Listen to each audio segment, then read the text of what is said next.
இன்றைக்கு என்னுடைய சமையலறையில் ஸ்ட்ரீட் ஸ்டைல் சாண்ட்விட்சு மிக எளிமையாக வெஜ் அண்ட் நான்வெஜ் எப்படி செய்கிறதுன்னு செய்து காட்டுறேன்.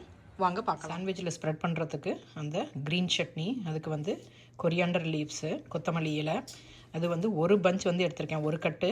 இது வந்து ஒரு 80 கிராம் இருக்குது. இதை வந்து கழுவிட்டு கொஞ்சம் நறுக்கிட்டு அதுக்கு பிறகு நான் வந்து மிக்சர் ஜாரில் சேர்த்து அரைக்க போகிறேன். அது கூட வந்து ஒரு 5 பல்லு வந்து பூண்டு, அதையும் வந்து சேர்த்துக்கலாம்.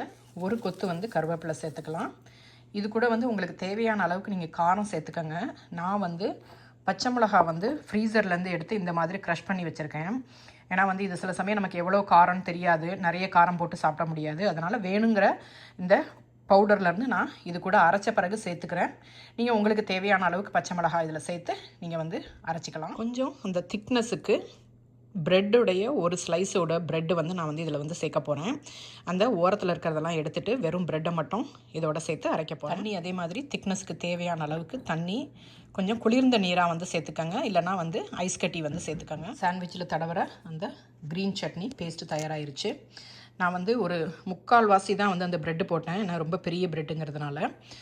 நீங்கள் அந்த திக்னஸ் வர அளவுக்கு எவ்வளோ வேணுமோ அந்த அளவுக்கு சேர்த்துக்கங்க. அதே மாதிரி உப்பு வந்து சேர்த்துக்கங்க. நான் வந்து ஒரு 3/4 டீஸ்பூன் இருக்கும் உப்பு சேர்த்துருக்கேன். தண்ணி வந்து அதே மாதிரி வந்து கோல்டு வாட்டர், அது வந்து ஒரு அரை கப்பு வந்து சேர்த்தேன். இப்போ இதை வந்து நம்ம ஒரு பாத்திரத்துக்கு எடுத்து வச்சுக்கலாம். பச்சை மிளகாவும் அதே மாதிரி 1 டீஸ்பூன் தான் அந்த பவுடர்லேருந்து சேர்த்தேன். நல்லா காரமாக இருக்குது. சாண்ட்விச் ப்ரெட் வந்து நான் வந்து பயன்படுத்துகிறேன். இது வந்து நான் வெர்ஜீனியா போயிருந்தப்போ ஃப்ரெண்டு வந்து ஒரு கடையில் வந்து பார்த்துட்டு இது வாங்குங்களா அப்படின்னு சொன்னாங்க. ஸோ இந்த ப்ரெட்டு வந்து நான் பயன்படுத்துகிறேன். நீங்கள் வந்து எந்த ப்ரெட் அவைலபிளாக இருக்கோ அதை வந்து பயன்படுத்தி நீங்கள் வந்து இந்த சாண்ட்விச் வந்து பண்ணலாம். இப்போ வந்து ஃபஸ்ட்டு வந்து பட்டர் வந்து தடவிக்கலாம். ஒரு சைடு வந்து பட்டர் தடவிக்கங்க. க்ரீன் சட்னி வந்து நம்ம தடவிக்கலாம். பொட்டேட்டோஸ் மசாலா வந்து வைக்கிறோம். இந்த மசாலா வந்து நம்ம ஜென்ரலாக எப்போதும் எல்லா பொட்டேட்டோ சாண்ட்விச்சுக்கு என்ன மாதிரி பொட்டேட்டோ மசாலா பண்ணுவோமோ அதே மாதிரி நீங்கள் பண்ணிக்கலாம், உங்களுக்கு என்ன விருப்பமோ. நான் வந்து அந்த பொட்டேட்டோ சாண்ட்விச் ஒரு வீடியோ போட்டிருக்கேன், நான் அதை வேணால் லிங்க் வந்து ஷேர் பண்ணுறேன். அதில் நீங்கள் வந்து பார்த்துக்கலாம் எப்படி இதை பண்ணலான்னு. இதை நம்ம வந்து இப்போ ஸ்ப்ரெட் பண்ணிக்கலாம். பொடியாக நறுக்குன வெங்காயம், இது எல்லாமே வந்து உங்களுக்கு எவ்வளவு தேவையோ ஒரு சாண்ட்விச்சில் அந்த அளவுக்கு நீங்கள் சேர்த்துக்கலாம். போகிறோம் அதே மாதிரி க்ரீன் சட்னி தடவி இது மேலே வைக்க போகிறோம். ஆனியன் மேலே வச்சுட்டு இப்போ திரும்பவும் இங்கே பட்டரும் க்ரீன் சட்னியும் தேக்கி வந்து அடுக்கிக்கலாம். பொடியாக நறுக்குன குடமிளகாவை சேர்த்துக்கலாம். சீஸ் வந்து சேர்த்துக்கலாம். MDH ஸ்டஃப்டு பராத்தா மசாலா இதை வந்து சேர்க்குறேன். நீங்கள் வந்து இது இல்லைன்னா சாட் மசாலா சேர்த்துக்கலாம். இதையும் வந்து ஒவ்வொரு ப்ரெட்லேயும் வந்து நீங்கள் லேஸாக வந்து சேர்த்துக்கங்க.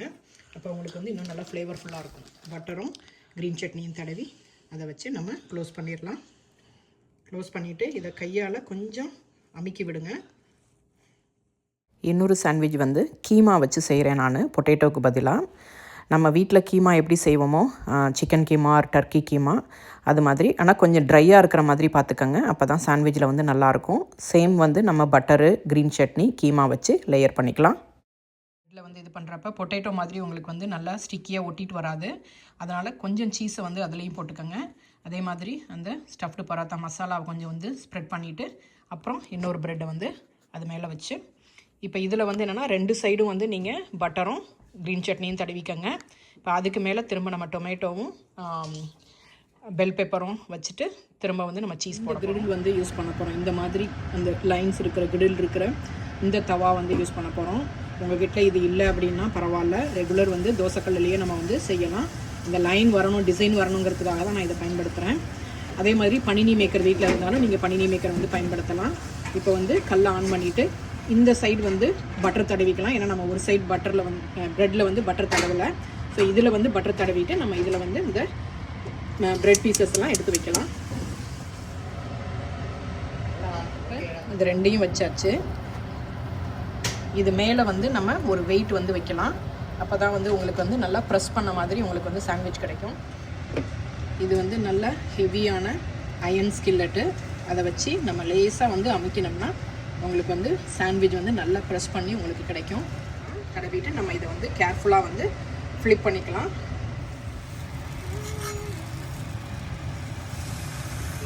ஸ்டைல் சாண்ட்விச் வந்து தயாராகிடுச்சு.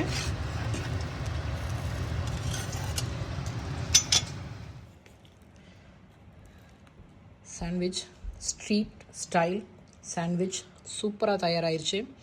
இதில் பொட்டேட்டோவுக்கு பதிலாக வந்து நீங்கள் வந்து பன்னீர் கூட வச்சு செய்யலாம். ரொம்ப ரொம்ப டேஸ்டியான ஒரு food. Street style keema sandwich வந்து எப்படி செய்கிறதுன்னு செய்து காட்டியிருக்கேன். ரொம்ப ரொம்ப சுவையாக இருக்கும். உங்களுக்கு வந்து ப்ரோட்டீன், கார்பு, வெஜிடபிள்ஸு எல்லாமே உங்களுக்கு வந்து இதில் கிடச்சிருது. நம்ம வந்து வெளியில் போய் கடையில் சாப்பிட்ணுன்னு தேவையில்லை. நம்மளே வீட்டில் வந்து சுலபமாக செய்ய முடியும். உங்களுக்கு இந்த ரெசிபி பிடிச்சிருந்ததுன்னா லைக் பண்ணுங்கள், ஷேர் பண்ணுங்கள், சப்ஸ்கிரைப் பண்ணுங்கள். என்ஜாய். தேங்க்ஸ் ஃபார் வாட்சிங்.